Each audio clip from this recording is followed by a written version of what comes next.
Sapa MLC प्रत्याशी के 3 प्रस्तावकों के सिग्नेचर फर्जी होने का लगा आरोप, सपाइयों ने काटा हंगामा। ताजा तरीन खबरों को देखने के लिए दैनिक छठी आंख समाचार को सब्सक्राइब और लाइक करना ना भूलें। ब्यूरो चीफ अनीस अहमद की रिपोर्ट। अलीगढ़ प्रदेश में इन दिनों एमएलसी चुनावों को लेकर माहौल गर्म बना हुआ है। वहीं आज हर जिले की कलेक्ट्रेट में प्रत्याशियों के पर्चों की स्क्रूटनी होनी थी।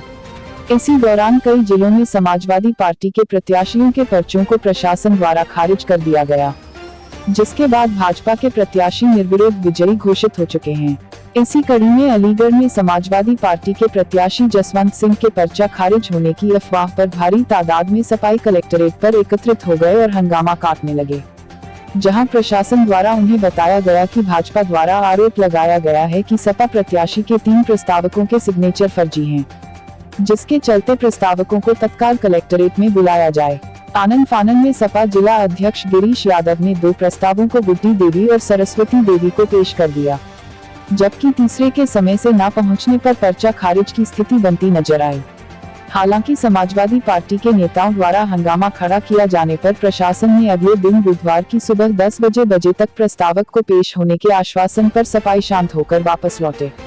सपाइयों ने आरोप लगाया है कि जिला प्रशासन सत्ता के दबाव में सपा प्रत्याशी के पर्चे को खारिज करने की साजिश रच रहे हैं। उत्तर प्रदेश के एमएलसी चुनावों के मद्देनजर अलीगढ़ में भारतीय जनता पार्टी ने ऋषिपाल सिंह को प्रत्याशी बनाया है, तो वहीं समाजवादी पार्टी की ओर से जसवंत सिंह एमएलसी प्रत्याशी बनाए गए हैं। मंगलवार को जिला कलेक्ट्रेट में प्रत्याशियों के पर्चे की स्क्रूटनी प्रक्रिया होना प्रस्तावित थी। इसी दौरान भाजपा के प्रत्याशी ऋषिपाल सिंह द्वारा समाजवादी पार्टी के प्रत्याशी के 3 प्रस्तावकों के सिग्नेचर फर्जी होने का आरोप लगाया गया, जिसके बाद जिला प्रशासन ने समाजवादी पार्टी के प्रत्याशी को दोपहर 3 बजे तक का शो कॉज नोटिस दे दिया। जैसा कि रूल्स के अनुसार बताया गया है कि एमएलसी चुनाव में किसी भी प्रत्याशी को 10 प्रस्तावकों की जरूरत पड़ती है, लेकिन सपा के 3 प्रस्तावकों के सिग्नेचर फर्जी होने की स्थिति में पर्चा खारिज होने जैसी संभावनाएं बनती नजर आईं। सपा जिला अध्यक्ष गिरीश यादव ने बताया है कि स्क्रूटनी प्रक्रिया के दौरान आरओ द्वारा दोपहर में सूचित किया गया कि 3 प्रस्तावकों के सिग्नेचर फर्जी हैं, जिसके बाद 2 प्रस्तावों को गुड्डी देवी और सरस्वती देवी को कलेक्ट्रेट में प्रशासन के समक्ष पेश कर दिया गया है। वही बताया गया है कि एक दिन पहले जो फोटो और वीडियोग्राफी हुई थी उसमें भी सभी प्रस्तावक मौजूद है, लेकिन तीसरे प्रस्तावक प्रमोद के न पहुंचने पर मामला बिगड़ता नजर आया। प्रशासन ने सख्ती दिखाई तो सपाइयों ने हंगामा खड़ा कर दिया और प्रशासन पर भाजपा के इशारों और दबाव में चुनाव प्रक्रिया कराने का आरोप लगाते हुए सपा प्रत्याशी के पर्चे को खारिज किए जाने का षड्यंत्र रचने का आरोप लगाया है। आगे बताया कि हालांकि प्रशासन द्वारा अगले दिन बुधवार की सुबह 10 बजे तक का समय दिया है। वहीं इस मामले पर प्रेक्षक राजेंद्र सिंह ने बताया है कि भाजपा द्वारा समाजवादी पार्टी के 3 प्रस्तावकों के सिग्नेचर पर आपत्ति जताई गई थी, उसका समाधान किया गया है। समाजवादी पार्टी द्वारा 2 प्रस्तावक सामने लाए गए। वहीं बताया गया है कि उनके तीसरे प्रस्तावक केंद्र से करीब 70 किलोमीटर दूर रहते हैं, जिसके चलते वह समय से पहुंच नहीं सके। अब उन्हें अगले दिन सुबह 10 बजे तक का समय दिया है। देखिए, आज स्क्रूटनी होनी थी पर्चों की, और जब स्क्रूटनी हुई तो आरओ द्वारा हमें एक नोटिस दिया गया 12:38 पर कि एक ऑब्जेक्शन लगाए जो प्रत्याशी हैं भारतीय जनता पार्टी के ऋषिपाल सिंह जी, उनके प्रतिनिधि के द्वारा, कि इसमें 3 लोगों के सिग्नेचर फर्जी हैं और आप इसका जवाब 3 बजे तक दीजिए। हमने उस लेटर का जवाब 2:41 पर प्रशासन आरओ को दे दिया गया। उसके साथ साथ जो 3 लोग बताए थे उसमें से 2 प्रस्तावक गुड्डी देवी और सरस्वती देवी, ये आपके सामने खड़ी हैं। यहाँ उन्होंने फिर बयान लिए गए कि जो कल इन्होंने यहाँ पर आगे सिग्नेचर किए थे आरओ के सामने, और जो उसमें फोटोग्राफी हुई थी उसमें ये थी कोई बगैर दबाव के नहीं। लेकिन ये लोग निश्चित रूप से सत्ता के दबाव में और समाजवादी पार्टी के प्रत्याशी माननीय जसवंत यादव जी का पर्चा खारिज कराने की कोशिश कर रहे हैं। लेकिन अब ये और हमें नया इशू दिया गया है कि आप कल 10 बजे तक तीसरे प्रस्तावक को और लेकर आइए। तीसरा प्रस्तावक आया क्यों नहीं? नहीं, देखिए, यहाँ से 70 किलोमीटर दूर है, उनकी रिश्तेदारी में कैजुअल्टी हुई। 70 किलोमीटर दूर है। उसके बावजूद जो हमें आरओ का लेटर मिला उसमें यह कहा गया था कि आप इस लेटर का जवाब दीजिए।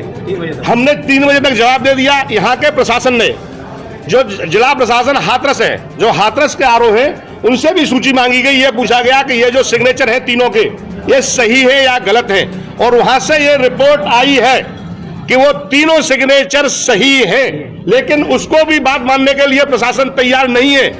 कल वीडियोग्राफी यहाँ थी, उसमें सब लोग थे, उस वीडियोग्राफी को इनकी अपने को मानने की थी। मंशा क्या है इसके पीछे? मंशा निश्चित रूप से यह है कि जो समाजवादी पार्टी गठबंधन के प्रत्याशी हैं जसवंत सिंह जी, उनके पर्चे को निरस्त करने की पूरी मंशा है, सत्ता शासन के दबाव में। तो कल कितने बजे तक प्रोड्यूस करेंगे? जो हमें निर्देश मिला है, उस समय तक हम कोशिश करेंगे कि यहाँ पर उसको जो हमारा प्रस्तावक है उसको हम लेके आए। धन्यवाद। समाजवादी के मित्रों ने पर्चा दाखिल किया। एक पर्चे के लिए 10 प्रस्तावक होते हैं, उन पर वो 10 प्रस्तावक भी नहीं थे। हमारे वकील साहब को डाउट हुआ, उन्होंने लिखित में एप्लीकेशन दी कि इनके पास प्रस्तावक नहीं है। बाहुबल और धनीबल के बीच 2 प्रस्तावकों को ले आए थे, जबकि वो नहीं थे मौके पर, और मिलान करने के बाद भी नहीं थे।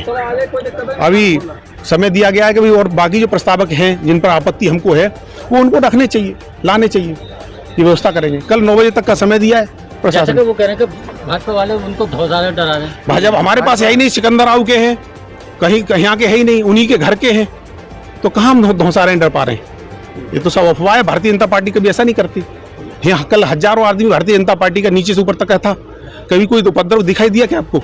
सब शांतिपूर्वक थे, सब निकल गए। ये सपा बसपा का गुंडे का शासन थोड़ा ही है, ये सब हम करेंगे, ऐसा कुछ नहीं करेंगे। तीन प्रस्तावकों के हस्ताक्षर पर आपत्ति उठाया था। समाजवादी पार्टी के 3 प्रस्तावकों के हस्ताक्षर पर भारतीय जनता पार्टी के जो कैंडिडेट के प्रतिनिधि थे, उन्होंने आपत्ति उठाया था, उसी का समाधान हो रहा था। 2 प्रस्तावक उपस्थित हो गए, उनके हस्ताक्षर के मिलान कर लिया गया, जो सही पाया गया। एक उपस्थित नहीं हो पाया, ये बताया गया कि 70 किलोमीटर दूर है। नियम में है कि हम कल 11 बजे तक का समय दे सकते हैं, उसके तहत आरओ ने उन्हें 11 बजे के पहले 10 बजे तक का समय उन्होंने दिया है, प्रस्तुत करें, 11 बजे तक हम निस्तारण करें। Thank you sir. और सिर्फ एक सवाल पे आपत्ति थी कि हमारे जो 10 प्रस्तावक हैं उसमें से 3 जो हैं वो गलत हैं। हमने सिर्फ एक तथ्य रखा है कि जो आप गलत बता रहे हो जिन्हें, वो हमारे प्रस्तावक जो हैं वो उसमें से 2 हम ले आए हैं। एक गांव में है, वो कल सुबह 10 बजे ला देंगे। और दूसरा सवाल ये है कि उनकी तरफ से कोई एफिडेविट दिया गया कि साहब हम प्रस्तावक नहीं हैं। जब तक वो एफिडेविट नहीं देंगे तो टेक्निकली तौर पे भी जो है वो इनको सवाल नहीं उठाता। लेकिन चलो फिर भी मैं मानता हूं कि कोई रहा होगा, उन्होंने सबकी बात को निष्पक्ष रखने के लिए जो है वो चुनाव आयोग ने जो है वो कहा कि भाई आप लेकर आइए, प्रस्तुत करिए, तो हमको जो है वो कल सुबह तक तीसरा और ला के प्रस्तुत कर देंगे। कल सुबह हम 10 की परेड करा देंगे अपने प्रस्तावकों की। तो मतलब अभी कल सुबह तक का आपको समय दे दिया गया है? कल सुबह तक का भी समय मिला है। रात को मैं चाहूँगा कि प्रशासन बहुत मुस्तैदी से रहे। कप्तान साहब से भी गुजारिश है कि गुंडों को गुंडागर्दी न करने दें। 144 लागू है और असले वसले सब जब्त करवा के रखें, क्योंकि मैं देख रहा हूं कि एटा के अंदर बहुत ज़्यादा आक्रामक हो गए भाजपाई हार के डर से। तो इसलिए जो है वो मैं कहूँगा कि पत्थरबाजों से बचा के रखें देश को। जैसे अन्य जगह और निरस्त हुए पर्चे, और यहाँ पर जैसे कि आपका प्रस्ताव बताया जा रहा है कि नहीं यहाँ पर, तो इस वजह से निरस्त होने की चांस। देखिए ऐसा है कि समाजवादी अपनी आखिरी सांस तक ये लड़ाई लड़ेगा कि हम लोग ये पर्चा निरस्त नहीं होने देंगे किसी भी दबाव में।